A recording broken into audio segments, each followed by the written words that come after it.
अवधूत चिंतन श्री गुरुदेव दत्त श्री स्वामी समर्थ महाराज की जय। स्वामी दत्त सेवा या चॅनलवर तुम्हा सर्वांचे खूप खूप स्वागत।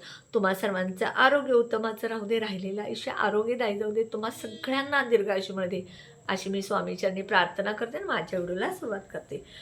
मी जे व्हिडिओमधले उपाय सांगते, उपाय म्हणा, सेवा म्हणा, तोडगे म्हणा, हे जे मी सांगते हे ज्योतिषशास्त्रानुसार, वास्तुशास्त्रानुसार आणि केंद्रानुसार असतात। त्यामुळे उपाय नक्की करत जा। मी जे उपाय सांगितलेत हे तुम्ही श्रद्धेनं केला तर तुम्हाला त्याचा नक्की फायदा होणार। उपाय मी आज जो सांगणार आहे तो कोणत्याही एका गुरुवारी करायचा आहे। उपाय व्यवसाय वाढीसाठी। म्हणजे बघा, आपला छोटा मोठा जो व्यवसाय असतो, मग तो तुमचा महिलांचा असू दे, मुलांचा असू दे, मुलीचा असू दे, पतीचा असू दे, कोणताही व्यवसाय असू दे, त्या व्यवसायात तुमच्या घसरण होत असेल, व्यवसाय तोट्यामध्ये असेल, व्यवसाय डबघाईला आला असेल, त्यासाठी उपाय। मग तो महिलांचं पार्लर असेल, पिठाची गिरणी असेल, छोटं मोठं टेलरिंगचं दुकान असेल, किंवा किराणा मालाचं दुकान असेल, पतीचा कॉन्ट्रॅक्ट असेल, बिल्डर असतील, बांधकामाचं असेल, किंवा इलेक्ट्रिक दुकान असेल, शोरूम असतील, 4 व्हीलर 2 व्हीलरचे, कुठलाही व्यवसाय असेल त्यासाठी हा उपाय करायचा आहे। उपाय करत असताना श्रद्धेनं करा, तुम्हाला फायदा होईल। हा उपाय तुम्ही कोणत्याही एका गुरुवारी करायचा आहे। तर काय करायचं बघा, जसे पिवळे हळकुंड मिळतात तसे काळे हळकुंड आयुर्वेदिक दुकानात मिळतात।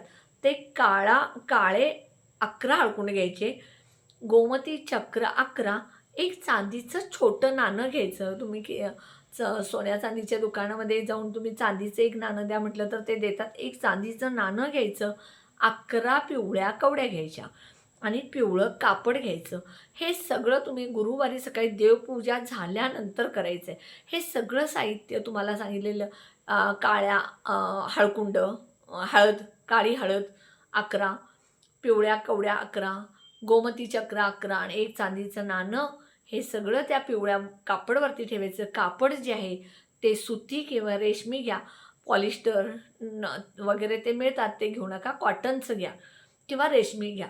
त्यामध्ये त्या सगळ्या वस्तू ठेवायच्या, देवघरामध्ये बसायचं, 108 वेळा ओम नमो भगवते वासुदेवायचा मंत्र म्हणायचा आणि ह्याची पुरचुंडी बांधायची। ही पुरचुंडी तुम्ही तुमच्या घरामध्ये भगवान विष्णू आणि माता लक्ष्मीचा फोटो असेल तर तिथं ठेवा, नसेल तर बाळकृष्णांच्या समोर ठेवा, तेही नसेल तर लक्ष्मीच्या मूर्तीसमोर ठेवा, तेही नसेल तर स्वामी समर्थांच्या समोर ठेवा आणि दिवसभर ते तिथं ठेवून संध्याकाळी हे तुम्ही तुमच्या व्यवसायाच्या ठिकाणी, म्हणजे जिथं तुमचा गल्ला असतो व्यवसायाच्या ठिकाणी, त्या गल्ल्यामध्ये तुम्ही ही पुरचुंडी ठेवला तर तुम्हाला नक्की त्याचा फायदा होईल। दररोज तुम्ही त्या पुरचुंडीला अगरबत्ती किंवा धूप जे आहे त्याची धुरी द्यायची, म्हणजे ते ॲक्टिव्ह करायचं। असं तुम्ही जर केला तर तुमच्या व्यवसायात वाढ होईल, व्यवसाय वाढेल, व्यवसाय सुरळीत चालेल, एवढं नक्की। हा उपाय तुम्ही नक्की करा।